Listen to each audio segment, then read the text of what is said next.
Hi there, happy hump day. It's Wednesday. The respected former CEO of Intel, Andy Grove, once said, just as you wouldn't permit a fellow employee to steal a piece of office equipment, you shouldn't let anyone walk away with the time of their fellow managers. And I would add to that, any of their colleagues.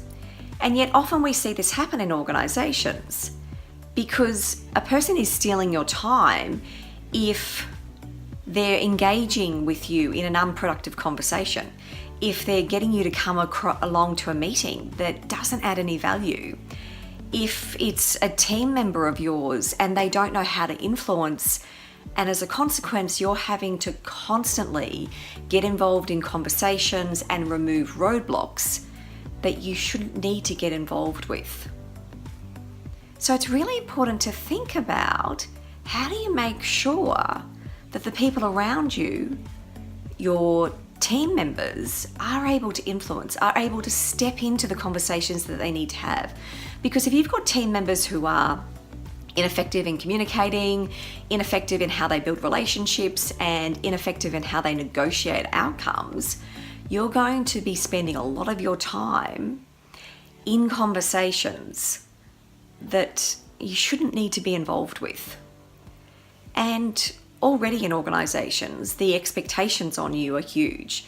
There's no doubt that there will be a long list of things that you need to get done every day. And so your time is precious. And sure, as a leader, it is your role to help navigate and remove roadblocks for your team members. But it's also important to make sure that you're working with your team and equipping them with the skills that they need so that they can have the right types of conversations and they can ensure that they're not stealing the time of those around them.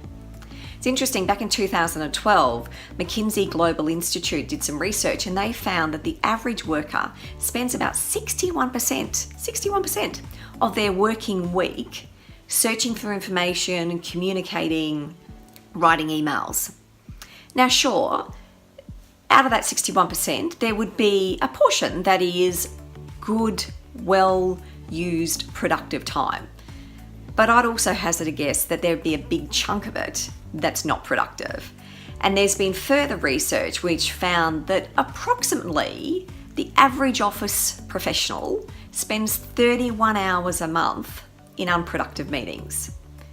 So if you're spending time in unproductive meetings and yet you've got this increasing workload, something's not working.